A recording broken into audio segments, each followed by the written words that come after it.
আজকে আমি একটা ভিডিও বানাচ্ছি। ওই যে ওই বৈশাখী দি আর অরিন্দম দা বলো না যে ওই আমি মেসেজে লিখেছিলাম যে আমি অল্প অল্প তামিল জানি, আর ওরা দুজন মেসেজ করেছে। মানে যদি তোমরা দেখো তাহলে তোমাদেরই বলছি। তোমরা যদি দুজন মেসেজ করেছিলে যে আমাদেরও শোনা, ভয়েস মেসেজ শোনা, এমনকি তারা অনুবাদও করতে হবে। এই জন্য আমি এই ভিডিওটা বানালাম। তো শোনো, আমি এই 5টা এমন একটা তামিল ওয়ার্ড বলবো যার মধ্যে ওই 5টা ওয়ার্ডেরই আমি অনুবাদ দেব।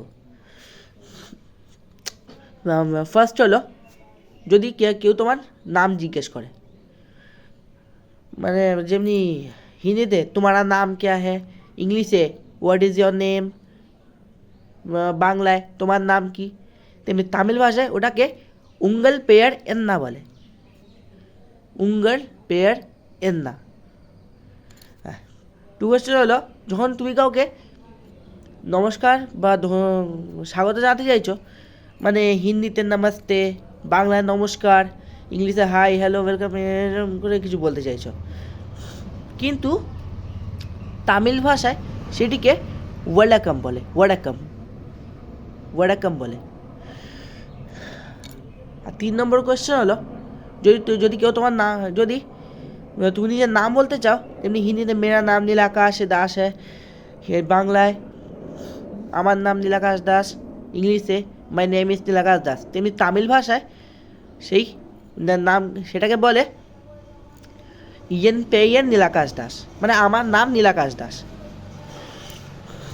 4 নম্বর হলো, ভালো তুমি রাস্তায় যাচ্ছ, মানে তুমি ওই মানে যেখানে আছো সেখানে রাস্তা দিয়ে যাচ্ছ, হয়তো তোমার ফোন বা পার্স মানে কিছু একটা পড়ে গেল, তারপরে একজন সাউথ ইন্ডিয়ান লোক সেটাকে তুললো আর তোমাকে ডাকলো, আর তারপরে তুমি কী করে বলবে যে সেই জিনিসটা তোমার?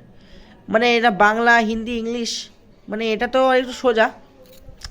বাংলায় বলবে এই পার্সটা আমার বা এই ফোনটা আমার, ইংলিশে দিস ইজ মাই পার্স বা দিস ইজ মাই মোবাইল, আর হিন্দিতে ये मेरा पर्स है और ये मेरा मोबाइल है।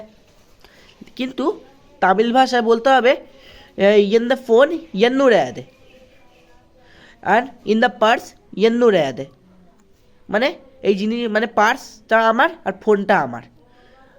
আর যদি জিজ্ঞেস করতে চাও যে, মানে ভাবো একজন জিজ্ঞেস করছে যে এই ফোন বা পার্স কার, মানে এটা যে তোমার সেটা বলবে না, এটা জিজ্ঞেস করবে যে এটা কার, তো তুই বলবে ইয়ে দ্য ফোন ইয়ে দ্য পার্স হিয়ান্নু রেয়াদে, মানে এই ফোন অথবা পার্সটা তার, মানে ইয়াবড়ু রেয়াদে রে ইয়াবড়ু। হ্যাঁ। আর 5 নম্বর ওয়ার্ড,